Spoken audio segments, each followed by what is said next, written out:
We've been seeing violent left-wing agitators take aim at Tesla, all in protest of Trump's senior advisor, Elon Musk. But now police in Vancouver, Canada, are investigating a possible attack which left a pregnant passenger inches from death. Officials say this large rock, 2 pounds, by the way, left a pregnant woman seriously injured after it came flying through the middle of her windshield. Thankfully, she's expected to make a full recovery. But police are investigating if the Tesla was indeed intentionally targeted.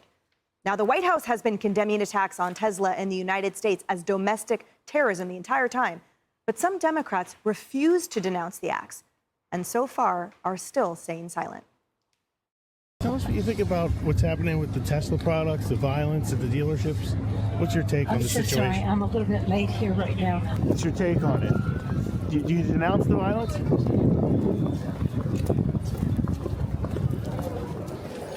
Congresswoman, do you see any connection to you saying you want to take down Musk to the violence that's going on in the streets? Do you denounce the violence against Tesla products? Yeah, I mean, again, like, I've seen Republicans call me communist and I hate this country. I mean, it's like, I don't know. While I have no opinion on the actions that are going on, I actually haven't even been following that much. Oh, Haley, as the pregnant woman on the couch, I come to you first of how horrifically frightening this is. Still being investigated, but just frightening. I mean, imagine you're pregnant, you're rolling down the road. You never expect a huge rock like that to come in and hit you. You know, God forbid, what if it would have hit her in the stomach? I mean, she's going at a fast pace. This is crazy. I want them to get to the bottom of this. I want to find out if it's intentional. And then I want to hold Democrats accountable for not dismissing and condemning this violence. Summer Lee, the quote you just heard, I mean, let's really analyze that. She said, well, I have no opinion on what's going on. You have no opinion? I mean, we've seen Tesla dealerships on fire. She then says, I actually haven't been following that much. Are you living under a rock? As a rock's being thrown at a pregnant woman in a Tesla vehicle or however it got there, maybe it was accidental, but we know the more than 80 incidences around the country and Canada were very much intentional. So Summer Lee, Get a Clue, Jamie Raskin, Adam Schiff, who are going back and talking about January 6th when asked about this. The issue right now is people potentially getting hurt who own Teslas.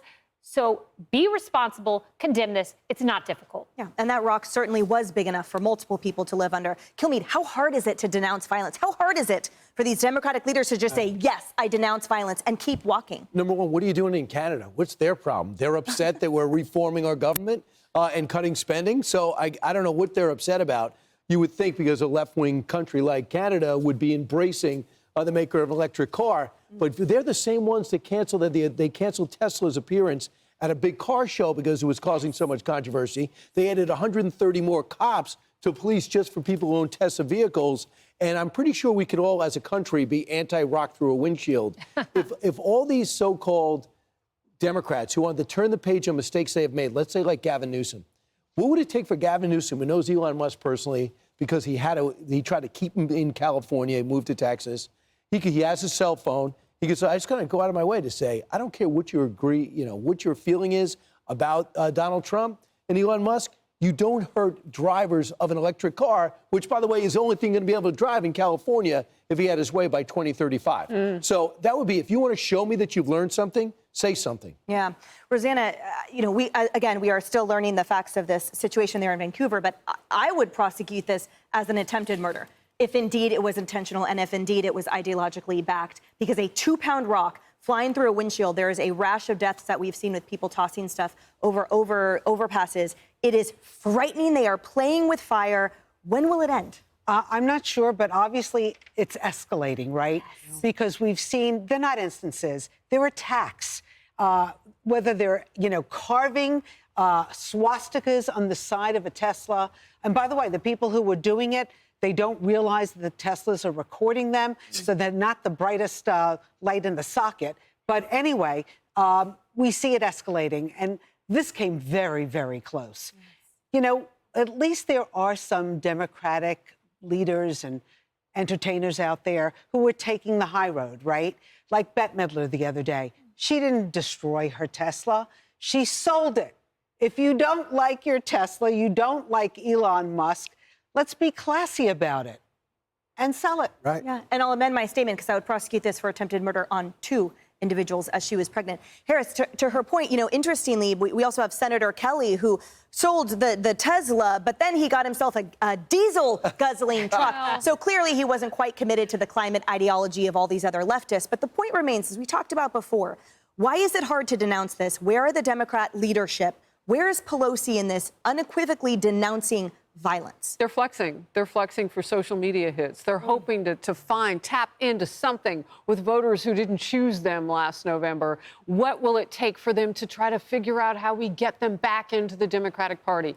Do we, even when they're acting badly, even when they're acting in a domestic terroristic way, in terms of they're not protesters, they're not activists, they're potentially able to hurt people. Now, we don't know what happened here. I bet the forensics on that rock is being looked at very, very closely right now. I know you mentioned how you would go after them as a federal prosecutor.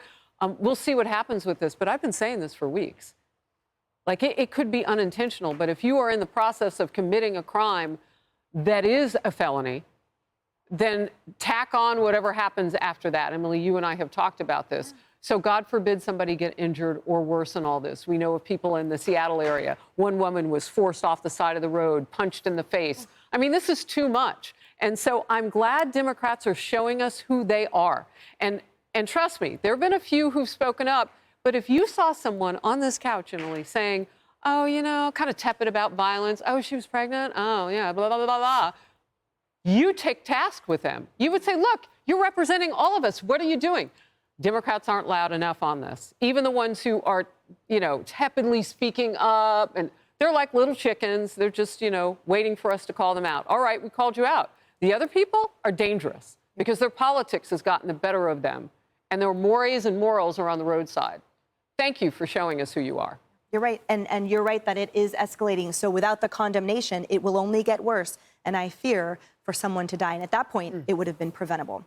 Hey everyone, I'm Emily Campagno. Catch me and my co-hosts Harris Faulkner and Kaylee McEnany on Outnumbered every weekday at 12 p.m. Eastern, or set your DVR. Also, don't forget to subscribe to the Fox News YouTube page for daily highlights.